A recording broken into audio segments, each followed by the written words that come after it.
On business.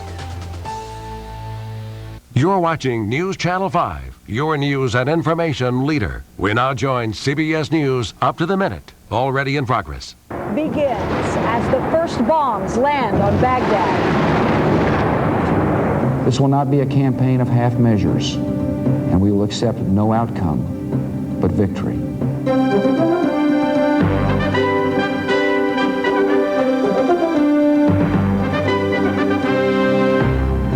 Good morning, everyone. This is Up to the Minute. I'm Melissa McDermott. The war began just before dawn in Baghdad. 90 minutes after the deadline President Bush gave for Saddam Hussein to leave Iraq expired, air raid sirens blared as anti-aircraft fire lit the skies and explosions rocked the Iraqi capital. The target was a hardened bunker where U.S. intelligence believed top Iraqi leaders were spending the night.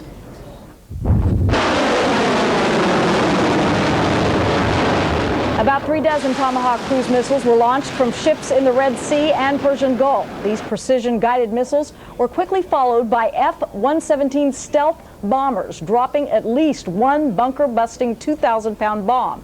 Cameras were rolling when the bombs came down.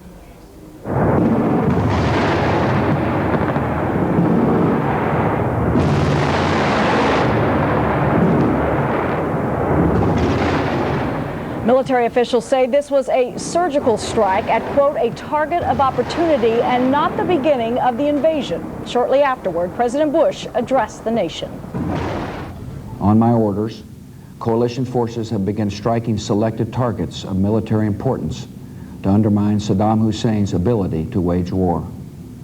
These are opening stages of what will be a broad and concerted campaign. To all the men and women of the United States Armed Forces now in the Middle East, the peace of a troubled world and the hopes of an oppressed people now depend on you. That trust is well placed. The enemies you confront will come to know your skill and bravery. The people you liberate will witness the honorable and decent spirit of the American military. Now that conflict has come, the only way to limit its duration is to apply decisive force. And I assure you, this will not be a campaign of half measures, and we will accept no outcome but victory. Military analysts describe this surgical strike as an attempt to decapitate the Iraqi leadership. Reports say 5 top members were inside the bunker. It's unclear if anyone was killed or hit. One of the casualties was not Saddam Hussein. That's because the Iraqi president took to the airwaves hours after the strikes to show his people and his army that he is still alive and still very much in charge. But Saddam's words of encouragement are apparently falling on deaf ears on the battlefield. Near the southern Iraqi city of Basra, satellite intelligence shows 2 Iraqi infantry divisions and perhaps a mechanized division as well are preparing to surrender to Allied forces. That's up to 10,000 Iraqi soldiers. The first troops they're likely to encounter are the United States Marines, who will lead the invasion of Iraq. Those Marines are now massing along the Iraqi-Kuwaiti border. CBS's Byron Pitts is with the attack helicopter unit, which calls itself the Vipers. He's so close to the border, in fact, that no lights are allowed. Tonight, the mood here is as dark as a desert skyline. U.S. and British forces now have the sense the time for war is near. Here at the secret U.S. air base where I'm positioned, all the practice runs are over. U.S. and British forces are massing at the Iraqi border by the tens of thousands. The Army, Marines, Navy SEALs, all on high alert, hidden under the cover of darkness. One can only see through a night vision lens. Technology believed to be in short supply in the Iraqi Army. Tonight, for the first time here, all of these Marine Super Attack Cobra helicopters sit on the runway, fully loaded with live ammunition. So you feeling good about the preparation? Absolutely. I mean, we're ready. This is the commanding officer of Light Attack Helicopter Squadron 169 from Camp Pendleton, California. For security reasons, we cannot give his name. We're pros. I mean, this is what we do, and we're just tremendous at it. Still concerned Saddam may use chemical weapons, all troops are now under orders to keep their gas masks at their side and their chem suits nearby. When the war steps off, the chem suits go on. This is video obtained exclusively by CBS News. It's the last practice run of Marine Cobra helicopters using live missiles.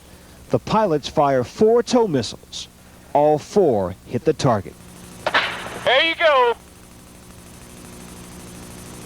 Good, good. Good hit, good hit. 2 good hits. The commanding officer of this squadron has told his Marines to get ready. I don't know when the fight will start, he says, but, quote, it will be violent, it will be rapid, and we will overwhelm them. With the U.S. Marine Viper Squadron, Byron Pitts, CBS News. I have a real pet peeve about oral hygiene. Not many people think about it for their pets. Our best friends, the ones who never complain no matter what, our dogs and cats, we need to think about them. 85% of adult pets suffer from some form of periodontal disease. Chronic pain and even life-threatening problems can be prevented with daily brushing and regular teeth cleaning from your veterinarian. Dental health. Make it your pet project. I have. Contact your veterinarian today for your pet's healthy tomorrow.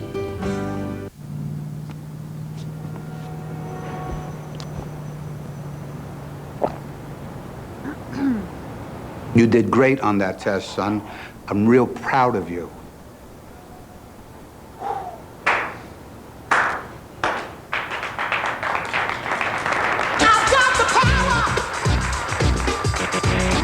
Encourage them. Get them to graduate. Don't drop out on your kids. For more tips to keep them in school, call 877-4-A-KID. What is a hero? Are heroes born, or are they made? In after-school programs, your kids will uncover hidden strengths, discover they have the power to change their future, and find the hero inside themselves. Let us know you on after-school programs in your area. Call 1-800-USA-LEARN. After-school programs, helping kids find the hero within. I like battling epidemics. I need people to battle an epidemic.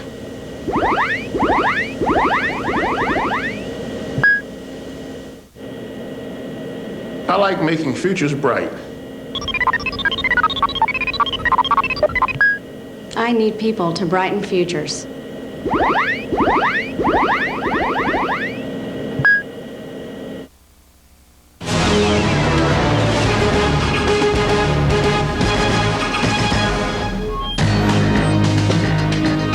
It's 10 minutes past the hour. Less than an hour after the initial attack began in Baghdad, President Bush addressed the nation. Here's what he said.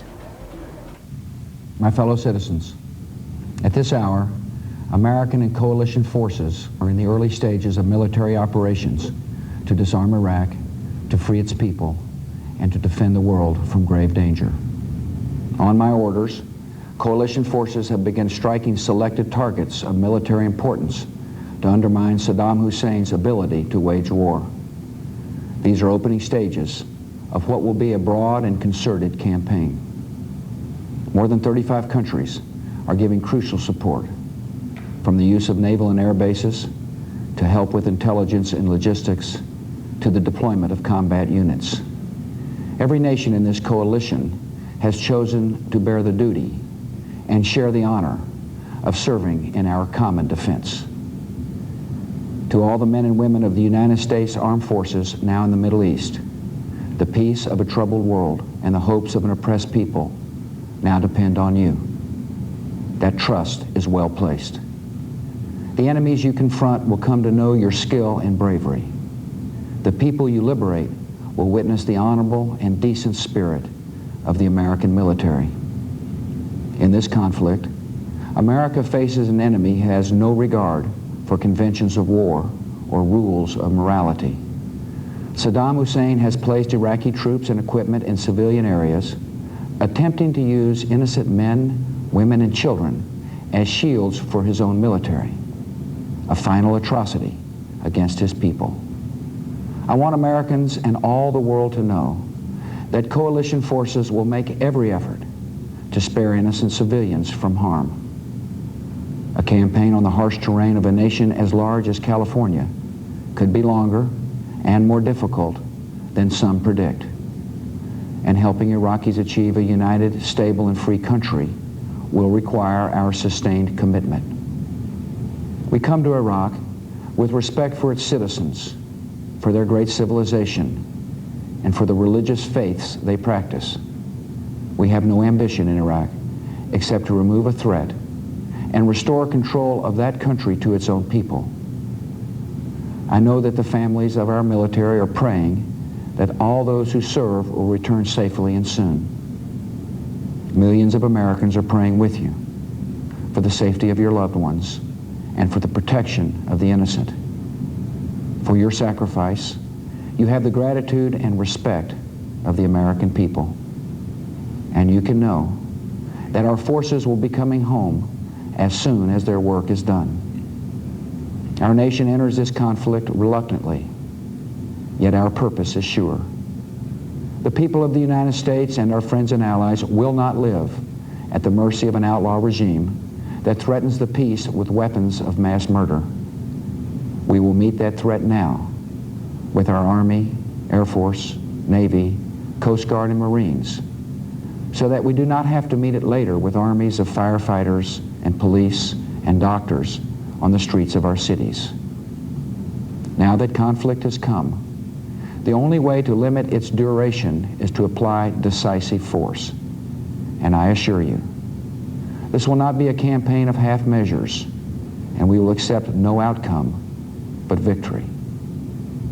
My fellow citizens, the dangers to our country and the world will be overcome. We will pass through this time of peril and carry on the work of peace. We will defend our freedom. We will bring freedom to others, and we will prevail. May God bless our country and all who defend her. About 3 hours after the attack, a man believed to be Saddam Hussein addressed his people this morning. He read from a prepared text, and it's not clear if it was a live broadcast. He accused the U.S. of committing a shameful crime and urged his people to, quote, go draw your sword against the enemy. CBS News correspondent Mark Phillips is in Kuwait City, where he's been monitoring developments this morning, and I spoke with him a short time ago. As you know, there are these reports and this confirmed question now of the attack on the bunker in Baghdad, and there's a particular echo in this case. You'll recall in the 1990-91 Gulf War that there was a similar attack on a bunker in Baghdad, around which the discussion was very similar as well, that there was Iraqi leadership in the bunker. That bunker was the Al-Amariya bunker. The same techniques were used there, a bunker buster bomb hitting the thick reinforced concrete roof of the bunker, and then another bit of ordnance dropped inside to obliterate what was inside. In that case, quite sadly, it turned out that the Iraqi leadership was not in the bunker as had been thought, but rather groups of civilians, and the death toll of civilians, women and children included, was upwards of 300. We're presuming right now that there's a great deal of concentration going on in the intelligence circles as to whether the people, senior Iraqi leadership as it's being described, who are thought to have been in the bunker in this attack, were in fact inside that. This is a war, as we know, that's being carried on in the face of great international opposition, and if there was any level of civilian casualty or any level of collateral damage, you can bet the Iraqis will make the most of it. Melissa? Mark, how are they reacting in the area in Kuwait City? A lot of the military might is coming out of that area you're in. What are they saying about what happened before dawn? Well, you have to remember the elements of this invasion force that are based here are largely ground elements. There are, of course, air assets in Kuwait as well, but what you have poised now and moving up into position to launch their invasions are more than 150,000 U.S. troops plus more than 25,000 British troops. They had thought, and they were saying as late as yesterday afternoon when I was out at some of the desert encampments, that they did not anticipate moving here for another day or two. By the weekend is what they were saying, but it seems now that we may surmise that the timetable has been adjusted, as it often is in war situations, and we're now seeing some indications of units getting ready to move. The procedure is that they have been in holding areas and staging areas well back in the range of 30 or so miles back from the Iraqi frontier up until this week. That's to keep them out of the range of Iraqi artillery. Over the last couple of days, we've seen movement up to advanced staging areas, tactical staging areas from which the actual invasions will be launched, and we're seeing now a pickup in the pace of that kind of movement. All right, Mark Phillips reporting from Kuwait City. Thank you, Mark. And you're watching CBS News Up to the Minute. We'll be right back.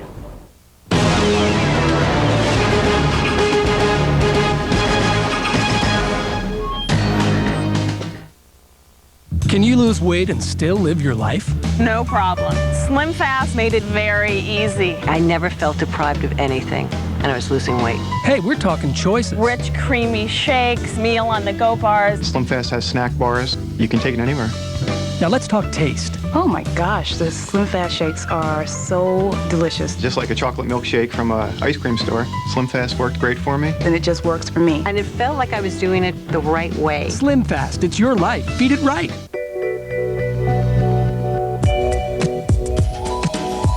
Welcome to the new look of air fresheners. Introducing Decosphere by Airwick, the liquid air freshener with a unique round design that you can put anywhere. With captivating scents like jasmine and kiwi, papaya and mango, lavender and freesia. Decosphere is so inviting, everyone in your home will want one. Decosphere by Airwick, fragrances that change your world.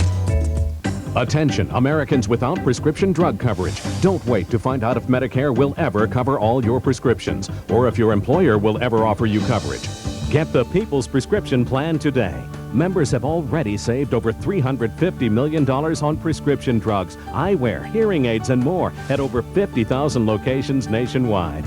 Your household is covered for just $7.95 a month with no limits on use, so the savings can really add up. In fact, you start saving right away. You pay just $2.95 for your first month, a savings of $5 off the regular price. Plus, your satisfaction is guaranteed or your money back. There are no claim forms or waiting periods. You save right on the spot. So don't wait for the politicians or your employer to decide if they're going to help you with prescription costs. Save now with the People's Prescription Plan. Call 1-800-982-0303 for free information on the People's Prescription Plan. That's 1-800-982-0303. Call now. Coming up, we'll have live on-the-scene reports from Kuwait and Iraq, plus complete details and analysis. So wake up to what's new on The Early Show. Want to keep an eye on your money? Now there are 3 great places to get the best in financial news: on CBS Television, CBS Radio, and on the web at cbs.marketwatch.com. Follow your portfolio, and when you're ready, trades are just a click away. CBS News, your eye on the market. Showdown with Saddam, all the latest on tonight's CBS Evening News. Across the Pacific Rim this morning, major stock markets are enjoying a positive reaction to the start of war in Iraq. All major indices are trading higher. The key index we follow for you, Japan's Nikkei, gained 144 points, about 1 3%. As for Wall Street, Alexis Christophorus is on the CBS Market Watch. With war the main focus on Wall Street, the Dow managed to extend its recent winning streak. The Dow sprinted 71 points, making it 6 winning days in a row, its longest winning streak since August of 2000. The Nasdaq, meantime, dipped 3 points, dragged down by Oracle's disappointing software sales. Crude oil closed below $30 a barrel for the first time in 2 months. Traders are betting on a quick and successful war with Iraq and little to no disruption in oil supplies coming out of the Middle East. A new survey finds nearly 1/3 of all consumers are being very careful about their spending. But the survey by the NPD Group found unemployment actually has more impact on spending plans than war or terrorism. Half of those surveyed plan to spend much less than usual on major appliances, electronics, and jewelry. J.P. Morgan Chase said it's been notified by the Securities and Exchange Commission that it may face disciplinary action for sharing profits with clients who received shares in initial public offerings arranged by the bank. Nike said profits raced ahead to 47 cents a share, a penny better than estimates. Revenues rose 6% to $2.4 billion. And Walt Disney cut its profit target for the year. Disney says war fears are hurting its theme park business and that expected improvements in the economy and tourism have stalled. Track all the pre-market action at cbs.marketwatch.com. At the Nasdaq, I'm Alexis Christophorus in New York. Let's take a look at your forecast this morning. The satellite picture finds skies still gray over the Rockies and Plains, but for the most part, the monumental snowfall has ended. The same storm is spreading clouds over the Midwest and Great Lakes, while the East Coast has also turned cloudy. Later today, a cold rain will develop across the Northeast. Thunderstorms will rumble across the Ohio River Valley and the Mid-Atlantic states. Across the Midwest and Central Plains, it'll be a rainy day with temperatures only in the chilly 40s. The Rockies will remain cloudy. Only a few flurries or some spotty drizzle is expected. Afternoon temperatures should climb into the upper 30s and lower 40s.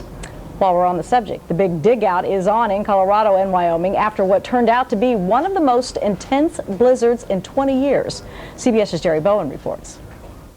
It's a paralyzing blizzard that's buried parts of Wyoming and Colorado under snowdrifts topping 10 feet, closing roads, freeways, and Denver's International Airport.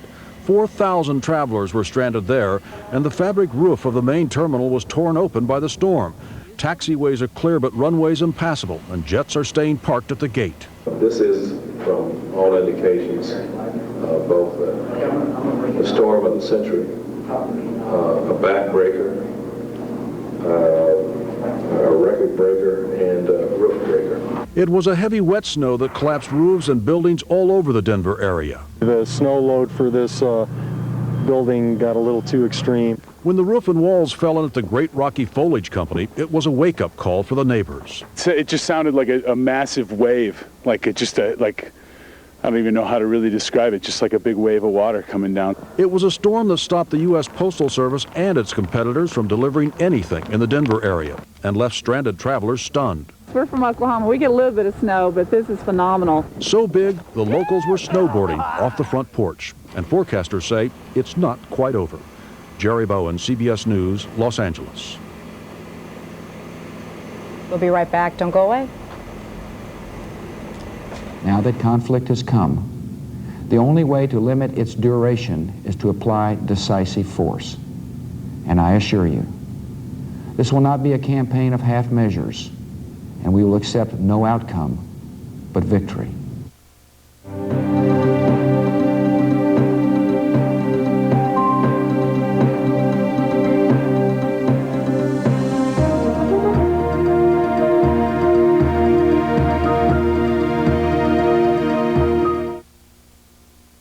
Started back at the gym today. Heidi, how do you do it all? I couldn't do it without Max. The kids, the career, Max helps. And you still get to the gym. You're amazing. I don't do it alone. Come on, Max. For many blind people, a guide dog makes it possible to do all the things that add up to a full life. It means the freedom to go where they want and do what they want. That's why the law permits guide dogs to go everywhere that's open to the public. To learn more, call the Guide Dog Foundation for the Blind, 1-800-548-4337. Can you imagine working all week and instead of cashing your paycheck, you rip it up? If you earn under $30,000, $20,000, or even under $10,000 a year and you're not claiming your earned income tax credit, then you're doing just that, throwing away your hard-earned money. This tax credit can put up to $5,000 back in your pocket to help you pay bills, save for college, or a home. Ask your employer or whoever helps you with your taxes about the earned income tax credit. It's your money, you've earned it, now claim it. 3 o'clock, where do your kids go? When I was 9, my mom had to work 2 full-time jobs. She didn't get home till 11. The streets were there, but for my sake, so was the Boys and Girls Club. A positive place for kids and our second home every day after school. Eddie Rodriguez ran the Boys and Girls Club in my neighborhood. Today, there are 3,000 Boys and Girls Clubs where caring people like Eddie help our children succeed. Does it work? It did for me. Support the Boys and Girls Clubs, the positive place for kids.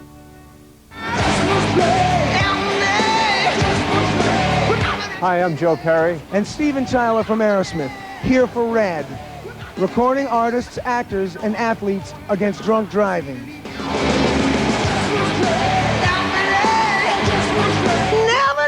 Never let someone you know get behind the wheel if they've been drinking. Friends don't let friends drive drunk.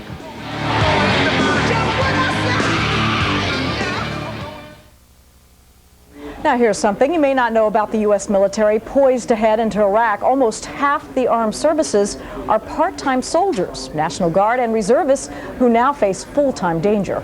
In this morning's Eye on America, Jane Clayson looks at the new face of the reserves. How's it feel? Beautiful, sir. But of course. Lieutenant Colonel Martin Bischoff has a job to do. Training his unit and himself to face every kind of danger. But it's only a part-time job. I work for a relatively large company and very used to nice hotels, company cars perhaps, plush offices. And we come here and our offices, what you see right here, is outside. Bischoff and more than 180,000 other part-time troops now train for missions that can last years instead of weeks. 2 years ago I was in Africa. A year ago I was in Lithuania. It's just a changing way of our national defense policy. Signing up for part-time military duty means being able to serve on a moment's notice while holding down a full-time job. Not easy on the troops and increasingly difficult for their bosses back home. Gentlemen, give me a quick insight what we got here. Bischoff had only 5 days' notice to switch from being a sales manager in New Jersey for the pharmaceutical company Pfizer to reporting to Fort Bragg in North Carolina for training. I'd like to believe I'm indispensable, but I'm sure there'll be somebody there. You scramble, there's no question about it. Rob Norton runs human resources for Pfizer, where more than 60 employees are now on active duty. There will be a job waiting for them when they come back. We tend to look at this as a version of public service. This is Martin's office. This is his headquarters. Bischoff's wife, Catherine, finds it hard to adjust to the uncertainty. 6 weeks. When you have a specific date, you know they're coming home, things run a lot easier because you can look at the calendar and go, okay, this is when he's coming back. We can manage quite easily. At the moment, we have no idea. How was school today? And on top of being a soldier and a salesman, Bischoff tries to fill one more critical role. A super dad. A father to Michelle, Nicole, and Stephen. Of course, I want him back, but you have to think of other people. So you got to think that everyone else is giving up a bit, so we can too. It's a sacrifice this citizen soldier says he's willing to make to protect their future. We have great things in this country that we take so for granted, and it's worth protecting, it's worth fighting for. In Fort Bragg, North Carolina, Jane Clayson for Eye on America. And we wish all of them the best this morning. This is CBS News Up to the Minute. For news 24 hours a day, go to cbsnews.com. AOL keyword CBS News. Experience CBS News.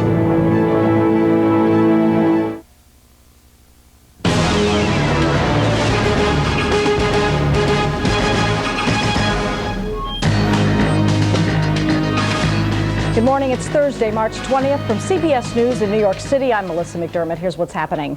دفاعاً عن الوطن الغالي والمبادئ والمقدسات. A defiant Saddam Hussein accuses the United States of committing a shameful crime by attacking Iraq. He's urging his people to, quote, go draw your sword against the enemy.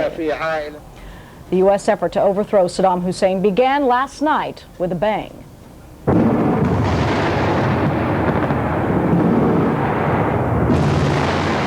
After 9:45 p.m. Eastern, several dozen cruise missiles and bombs dropped from an F-117 stealth fighters and struck a fortified bunker near Baghdad. U.S. officials say it was an attempt to kill certain Iraqi officials. Minutes later, President Bush addressed the nation.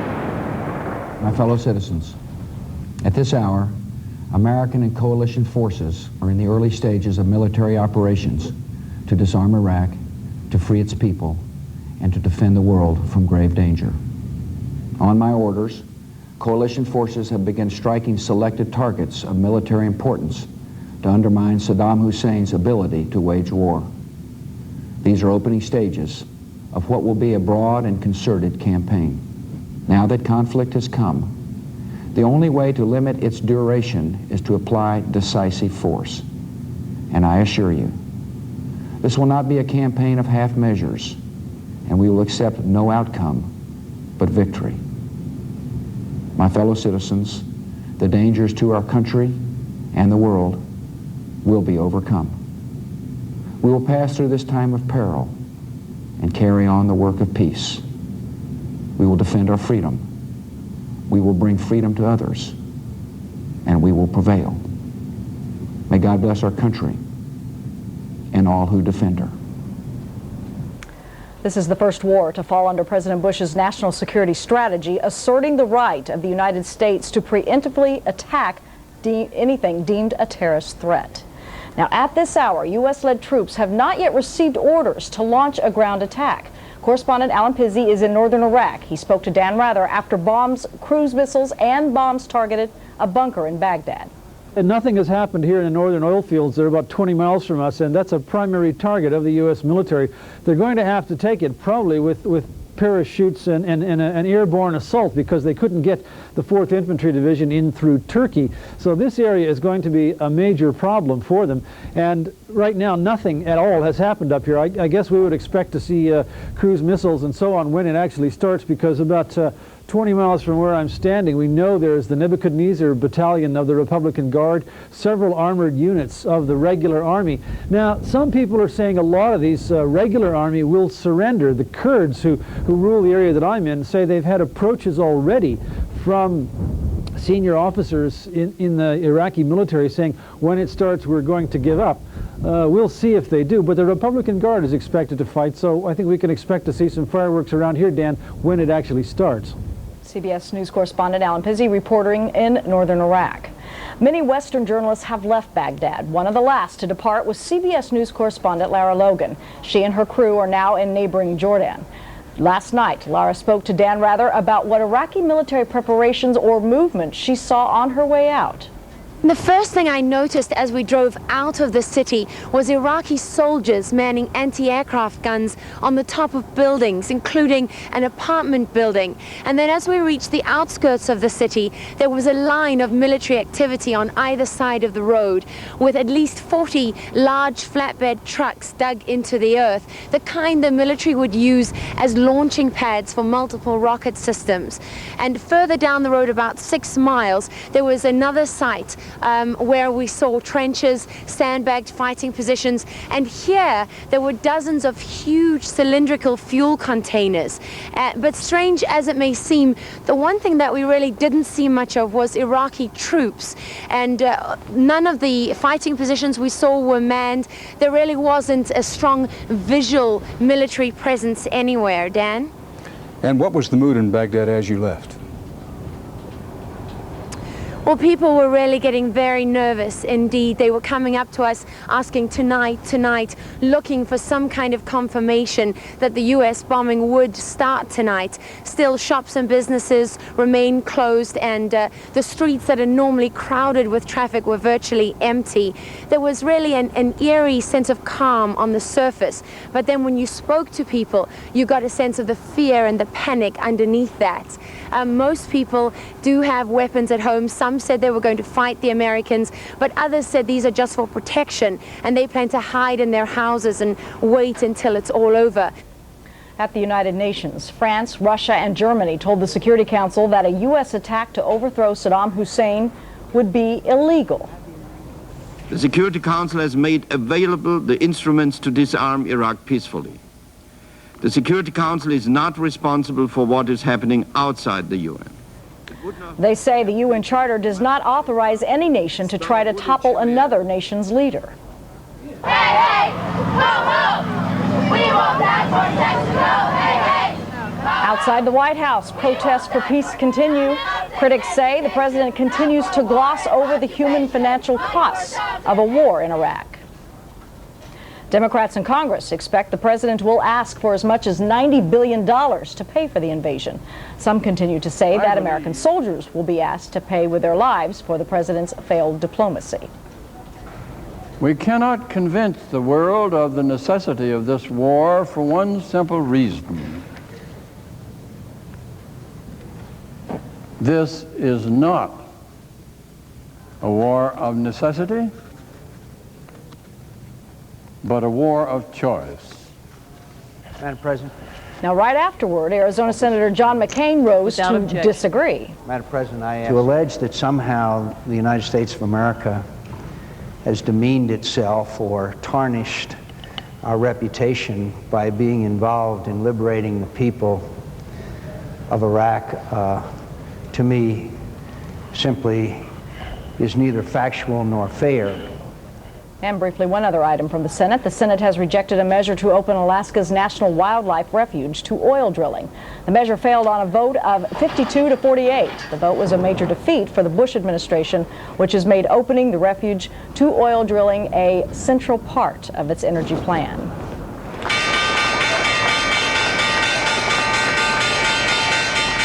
And this morning on Wall Street, the Dow Jones Industrials began trading at 8,265 after closing up 71 points. The NASDAQ Composite Index is at 1,397, and that's off 3.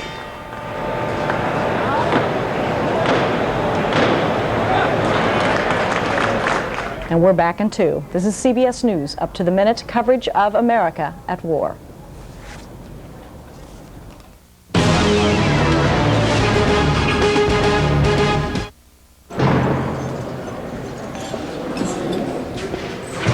Right.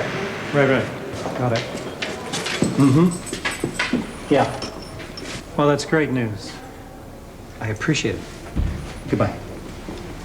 Well, I've got some fantastic news. I'm out of here. No, it was Geico. Just saved myself a bunch of money on my car insurance. Geico. 15 minutes could save you 15% or more on car insurance. Cancer. The doctor walked into the room and said, "You have cancer, and it's inoperable. You have only 6 months to live." So I turned to my wife and said, 33 years together is not enough. So I decided to fight, and I started looking for options. Our daughter, who is a nurse, told me about Cancer Treatment Centers of America. It's like no hospital you've ever seen. They treated me, the whole person, not just my tumor, with the latest medical technology, nutrition, and supplements to stimulate my immune system to fight my cancer.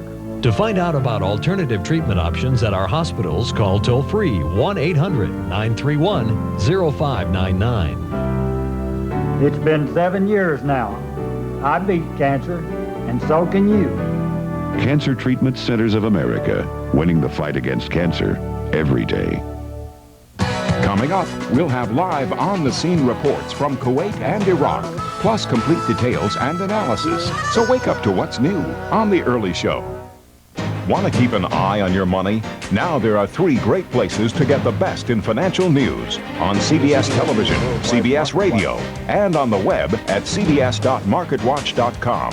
Follow your portfolio, and when you're ready, trades are just a click away. CBS News, your eye on the market.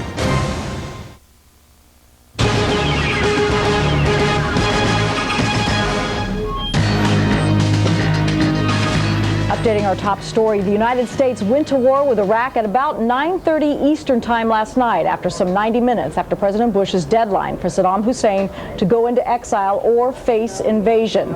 Now, what is called the target opportunity was carried out on Baghdad, specifically on a bunker by Tomahawk cruise missiles and F-117 stealth bombers. Pentagon officials tell CBS News the bunker was believed to contain high-ranking officials in the Iraqi government. President Bush then addressed the nation to announce the beginning of the military campaign. He was confident of a U.S. victory, but warned it may not come quickly or easily. A campaign on the harsh terrain of a nation as large as California could be longer and more difficult than some predict. And helping Iraqis achieve a united, stable, and free country will require our sustained commitment.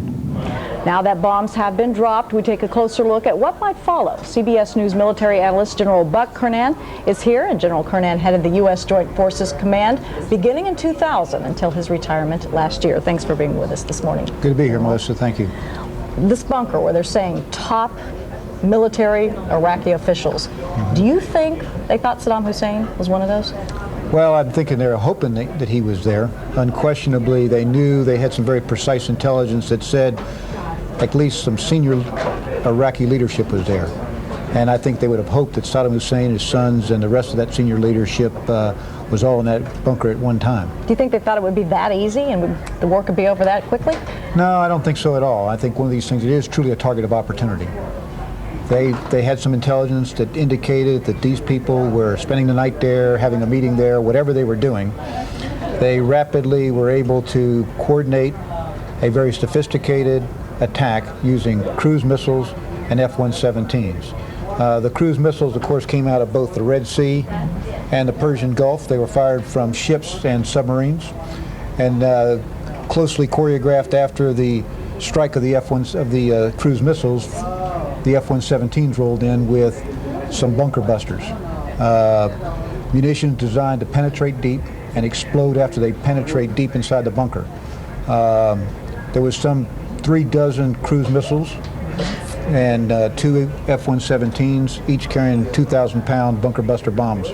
Now, we're not calling this a first strike, no, but like you said, a target of opportunity.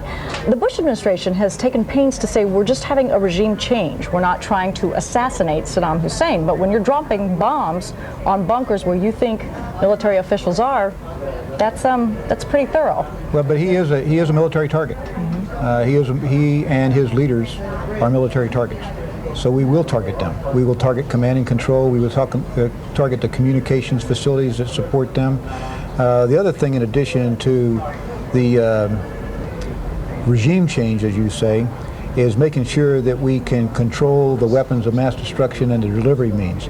And right now, the control of those is through Saddam Hussein and the Special Republican Guards. So if we can decapitate that leadership, we can hopefully contain the employment of any chemical or biological weapons. Now, in the initial stages of any kind of a war, the first phase, if that's what you want to call it, when you're dealing with the Iraqi army, is there a sense of wanting to measure what they're capable of and to see how they respond to that first wave, to let you know what you're dealing with? Yeah, I think there's going to be some psychological impacts here, no question about it. We've already possibly seen some of that. There's indications right now that we may have 2 divisions in the south, down in the vicinity of Basra, that are willing to surrender, have already indicated their desire to surrender. So yes, there is going to be some of that, unquestionably. Now, could you tell what, from the video we saw of the target opportunity, there was anti-aircraft fire coming up from the ground, supposedly from... Well, that's what it sounded like. And of course, much like we saw in Desert Storm, there's an awful lot of anxiety out there. At any sound of anything overhead, somebody probably sounded the alarm and they started firing. They may not have been able to identify anything. They may not have seen anything, but nonetheless, they just fired out of anxiety into the air. Now, we know that Saddam Hussein is keeping his most elite forces near Baghdad, and we assume his best weapons, the surface-to-air missiles that they have there. What kind of a danger does that present to these pilots as they're flying over? And is it more dangerous at night? No, we're much safer at night. We own the night. We have the ability to operate very precisely at night. It minimizes our profile. They can't see us as well. They don't have the same night capability that we have. He's got a very extensive air defense system, but many of his systems are dated. They're antiquated. How well trained his people are is questionable. He's got a ring defense. He's got his conventional forces on the outside, mainly conscripts. He's got his Republican Guards divisions on the next ring, and then he's got his Special Republican Guards in and around Baghdad, and that's who's providing the security to him directly. He and his sons and his hierarchy. He's got a very extensive air defense umbrella around Baghdad because he knows that's where we're coming after. Now, you mentioned a little bit about the next 48 hours and how all of the weaponry is positioned around the periphery of Iraq. Talk a little bit more, though. Possible next time we're going to see a strike, first strike even. Would this be when night falls, or would they want to make him sit for a little while? Well, I think we may exercise a little patience here. Let's see what unfolds. If we've already had less than 2 hours after this strike an accurate report of 2 divisions surrendering, we may let that play out a little bit and see if we don't get mass surrendering. That would be wonderful. So I think we are going to exercise a little patience. Will we attack at night? Yes. It has a psychological effect that is overwhelming. We are much more survivable at night. We have an awful lot of flexibility with our weapon systems that enable us to do things at night that they can't defend against. So I think the next strike will be a coordinated strike, air, land, and sea, coming at night. You can pick the time. Okay. Well, and as far as ground forces, that's another question. Is when do the ground forces come in? It's really hard to tell at this point? Yeah, some of that's going to be an opportunity also. For instance, if, say, these 2 divisions do in fact surrender around Basra, we'd probably tell them to stay in their barracks, in their complex, cache their weapons, and as long as they didn't interfere we wouldn't do anything against them, which would mean that we now have less resistance there, which means we can move a lot faster and start to move our forces more rapidly toward Baghdad and the northwest. And speed is really the key here, especially with the ground forces moving quickly to Baghdad. Sure, you want to get in and you want to basically dominate his military. You also want to quickly secure those oil fields. Those oil fields are important to the future of Iraq. That's the very foundation of their economic stability. So we don't want anything to happen to that if we're going to provide for a good opportunity for the Iraqi people. And then, of course, the other thing we want to do is try to identify where those weapons of mass destruction systems are, whether they're in bunkers, stockpiled somewhere, and the delivery means. And we want to be able to get on top of those very quickly also. All right. General Kernan, thank you very much for being with us this morning. Happy to do it. Thank you. Okay. And we'll be right back. Don't go away.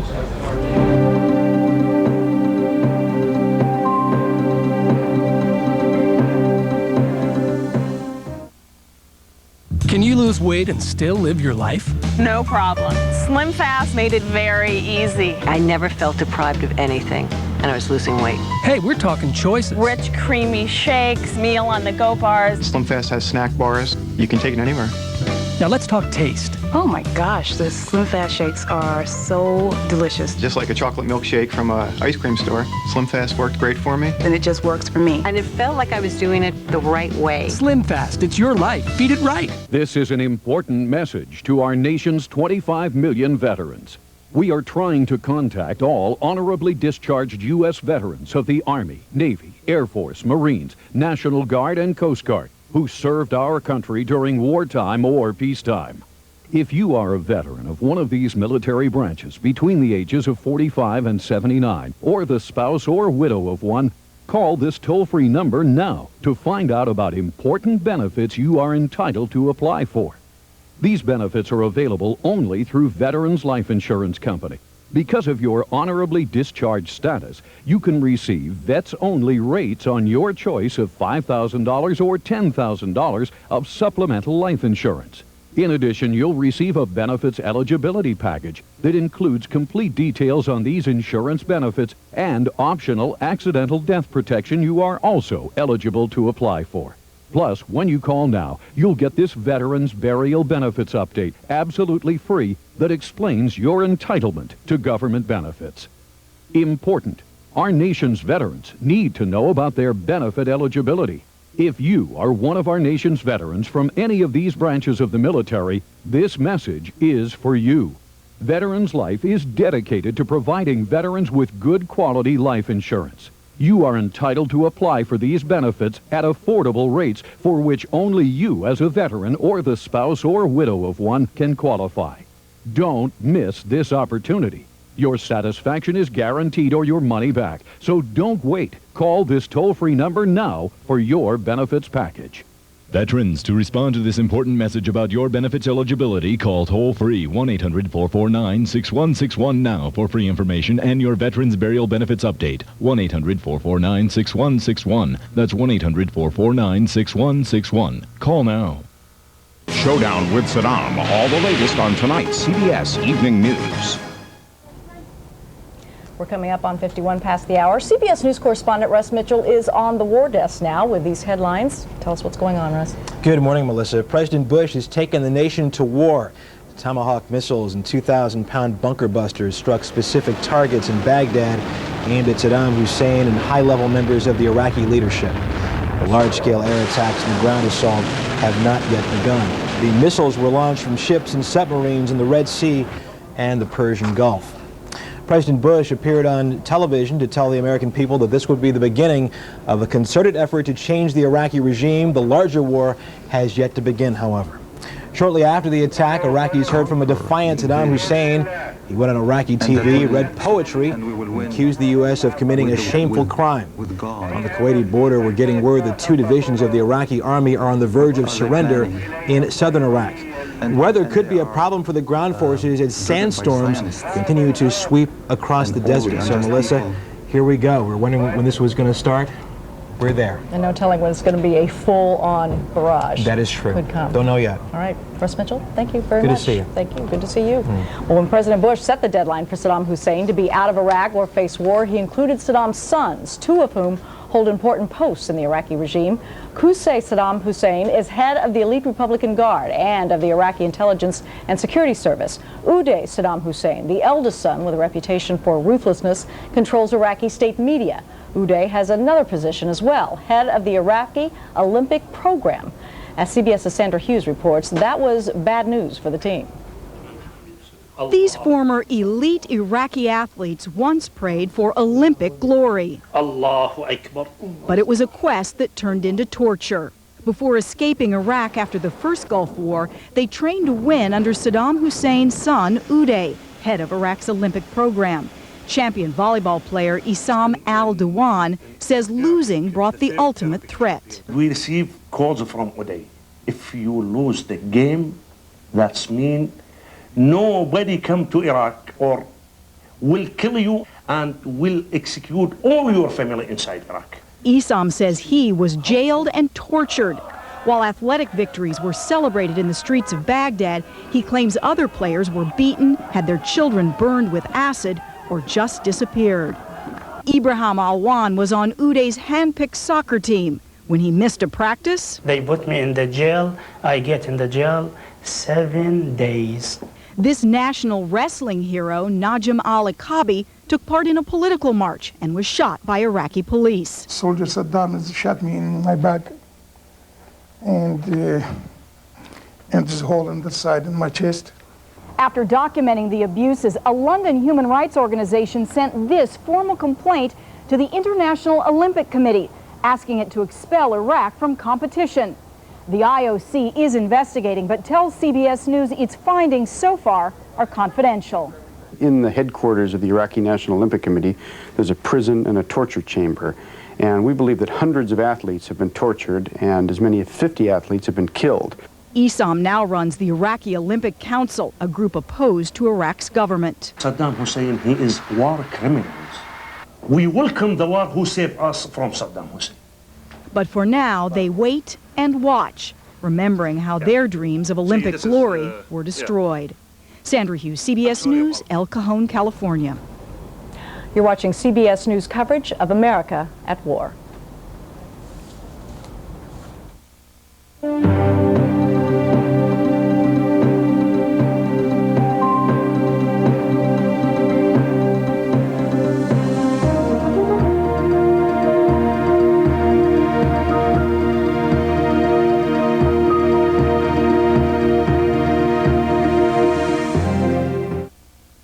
Fire.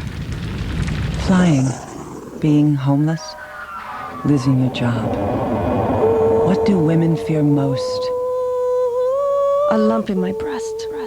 The more you know, the less you fear. Call the National Alliance of Breast Cancer Organizations. It's the leading nonprofit information and education resource in the country. Knowing the facts about breast cancer could save your life. Call NABCO. Be fearless. Plastic ones last longer.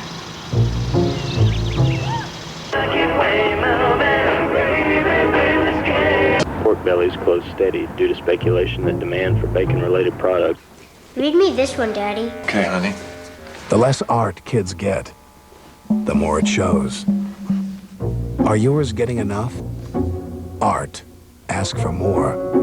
AmericansForTheArts.org. 428 Essex, polyp on the premises. 220, we're on it. Let's roll. In there. Yeah, we'll handle this, man.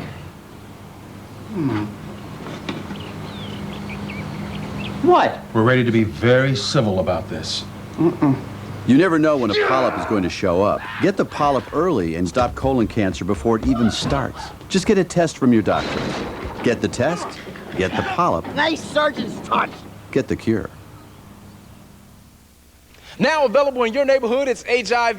Get the virus that's sweeping the nation. Over half of new HIV cases are being picked up by folks just like you. With HIV, you'll get pills, and bills, plus a chance to get full-blown AIDS. How do you get HIV? Don't think about it. Don't talk about it. Don't protect yourself. Don't do anything unless you don't want to get it. Call 1-866-344-KNOW. It's been just 12 years since the last military campaign against Iraq, but for the youngest Americans, this is the first morning they'll awake to their nation at war. For parents, this presents an opportunity to talk with his or her child to ease his fears. And as Maury Alter of station WCBS TV reports, parents have a familiar and furry friend to help them. See what silly things happening here now. Chances are you might not think your kindergartner's interested in over there, but you might be very wrong. They're reading these days in kindergarten, and they may have older brothers and sisters to overhear, and they may just have a question. Am I going to be all right? Reassurance, reassurance, reassurance. We need to say to them that everyone in the school, in their community, in the government is working to keep them safe. She says you can't promise nothing will happen, but we can provide reassurance. And another thing, we can report someone else is on the case on TV. Do you ever feel scared and upset when you see or hear something scary? Oh, Elmo does too. Elmo and his friends at the Sesame Street Workshop in Manhattan have put together 8 public service announcements that never mention the word war, but the timing is obvious. It's time for that because the media is filled with images and discussion about war and terrorism, and children are picking up on these messages from the media. So from Sesame and Elmo, you get messages for parents. Children can get frightened by what they see and hear on television, but you can help them feel better, right, Elmo? Right. And messages for them. You know what Elmo does when he feels scared like that? Well, Elmo talks to a grown-up. One announcement encourages reading to get the kids to open up. When you're reading, talk about the different emotions that the characters are feeling. And remember, when the questions come, the experts all seem to agree. Don't overload, and remember to be patient, understanding, and reassuring. And maybe, if you're lucky, one of, if not the question you'll get will be like this one from Elmo. Elmo has a question, Gordon. Oh, sure, Elmo. Can Elmo have a hug? Absolutely. Maury Alter for CBS News. You know, it can make adults feel better, too. This is CBS News Up to the Minute.